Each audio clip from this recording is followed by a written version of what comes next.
Hey there everybody, welcome to a new Let's Play I'm going to be starting, EVE Online.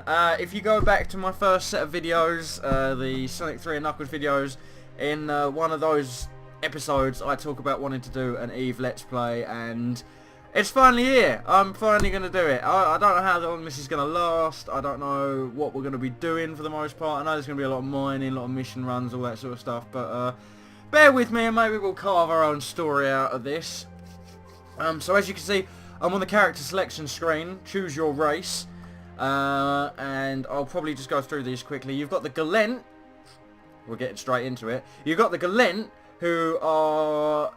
they're sort of focused on automation, droids, that sort of thing. They're the only true democracy in New Eden, which is sort of like the universe. The universe is New Eden. We will talk a lot about the EVE backstory once I get more into it, but for now, this episode is just going to be about character creation. So you've got the Gallente, you've got the Caldari, and they're sort of like all the corporations, so all the mega corporations have sort of joined together to create this sort of... this, what do they call it? A corporate dictatorship. So, led by rulers who are determined to see it return to the meritocratic ideals of old. I can't say some of these words. Their Caldari are living emblems of strength, persistence and dignity. You've then got the Minmatar. And these guys are basically like a sort of tribal slave race. They were enslaved to another one of the races for 700 years, and then they had a massive rebellion and were like, hey, Amar, F you, and they left. So, they've formed a tribal government, and they forever resent the Amarians, which are the people who enslaved them. And then if we look at the Amarians, the Amar Empire is the largest and oldest of the four empires, ruled by a mighty empress. They are basically like slave traders and things, but they see the slave trading as sort of like a... what's the word? They see it as their right sort of thing. Like if they enslave people, they're helping those people on the path to righteousness, if you know what I mean. So I'm gonna go into my speed cam view. We're gonna take Gallente all the way. It's always been Gallente, man. Droids are the best. Their ships are amazing. People are going to argue with me, but F you guys, Gallente all the way. So I'm going to do my little speed up video. I'm going to create my character, and we're going to see what happens. Oh, no speed up videos, because we've got to choose our bloodline first as well. So, Gallentians value freedom and individual liberty above all else. Founders of the only true democracy of New Eden, they have created an ethnically diverse, culturally rich, progressive society that encourages enterprise and initiative in its citizens. While slow to anger and occasionally indecisive, they are also capable of harnessing enormous military and economic resolve when truly tested. And you've got the Jinmai, or Jinmei. The nation of Jinmei is the latest addition to the Federation. They took to the stars comparatively late, as it took generations for them to transform their rigorous caste system through enough for qualified people not to be excluded through class-based discrimination. Despite being at odds with the libertarian culture of the Gallente, the caste system has not been completely eliminated, nor is it likely to be further discouraged by the federal government due to its cultural implications. And then you've got the Intaki. God, these are hard to read. The Intaki are one of the largest ethnicities of the Federation, exceedingly gifted communicators. They are prominent among the federal bureaucracy, though mostly assimilated into Gallente culture. They still cling to their own identities and beliefs, most notably their unusual theories regarding death and rebirth. These theories give them a unique outlook on life and the living, and many attribute the Intaki's stoic nature to this philosophy. So I'm either going to go Intaki or Gallente. Gallente. Because, you know, these guys are just straight up. They're just Gallente. Or the Intaki, who have got sort of like the ability to communicate and that kind of thing. So I might... yeah, we'll go Intaki. And we're going to choose female. Right, so this is where the customization begins. So what I'm going to do is I'm going to drop out. I'm going to start speeding things up a little bit. Look, there's my character. She has a shiny head. So what I'm going to do is I'm going to speed this up so you guys don't have to watch this, because character creation and me, we don't mix that well. So yeah, enjoy this, and I will catch you either at the end of this episode or the start of the next one, where we begin our journey into New Eden. Thanks very much for watching, guys, and I will see you soon.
Okay guys, so we are back. I have created my character. This is Destiny Alosis, and if you follow the Chaos Nova storylines, you'll know that she's sort of one of the characters from my books.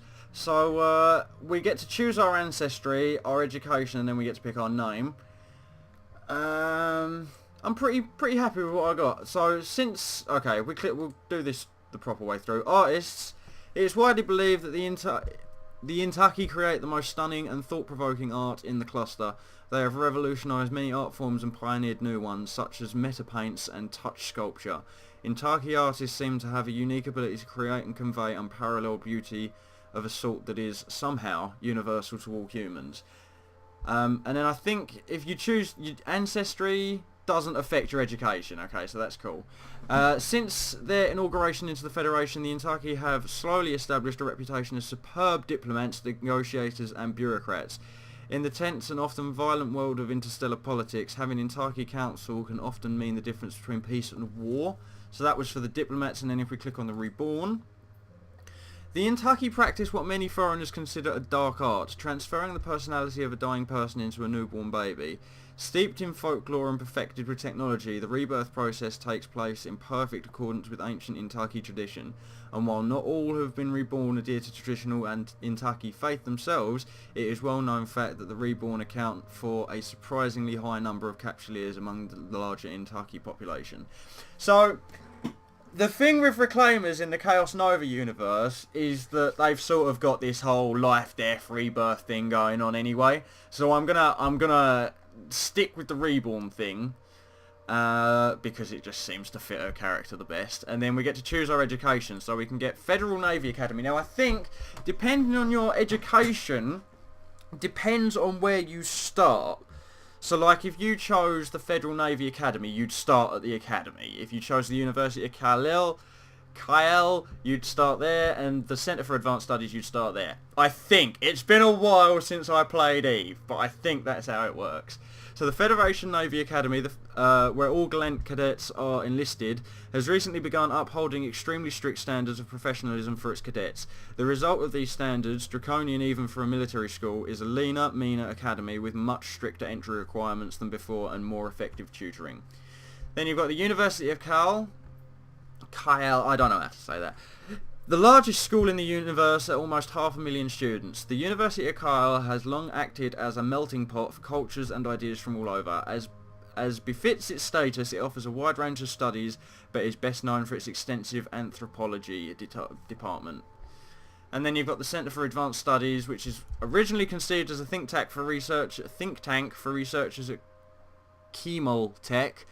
The Centre for Advanced Studies, the breeding grounds for future Gallente industrialists, evolved into an independent educational facility that today is considered one of the very best technical schools in the universe. What? Anyhow. I don't know where I'm going to go. I think probably the university. Or the Centre for Advanced Studies.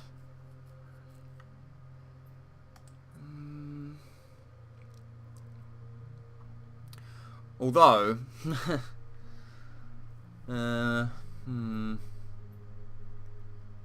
we'll go for the Centre for Advanced Studies, and we'll choose her name as Destiny, and family name as Alosis. Check availability. Now, this might already be taken. Oh no, fantastic. So my old account has worn down. So we'll finalise this. We'll have that as my portrait. Yeah, why not? Yeah, that's fine. So here we go, guys. EVE Online. Voice account initializing. Oh my god. This game has changed a bit since I was last here. Before we start, this is my pod. We'll just get into this quickly. This is my pod. This is where you're known as a capsuleer in the universe of EVE, basically. And that is a clone. Bear with me. It's a clone of your original self. So all your thoughts and memories and everything are uploaded into this clone. Your original self is terminated, for lack of a better term. And then you now have immortality in the form of being a capsuleer. So if you get blown up in your pod while you're out in the universe, you don't die, you just respawn somewhere, lose a bunch of money. You respawn somewhere. Oh, actually, I think you have to buy your clones. You might have to buy your clones. We'll get into all that. But as soon as you're killed in the universe, your thoughts and memories are then re-uploaded back to another clone. So you are, in a sense, immortal for the most part. It's going to get me to do the tutorial. And I might do that on camera. Maybe. But it is quite tedious. But it does explain quite a lot. So it might be worth going through that with you. But yeah, this is the EVE Online playthrough that I've been wanting to start for over a year now, to be honest with you. So we're going to get on with this, and I will catch you guys in the next episode, where hopefully we'll have a ship and we'll be able to fly around the universe. We're docked right now, so we can't really do much. But soon we will have a ship. And soon we will conquer the universe. Take it easy, guys. See you soon.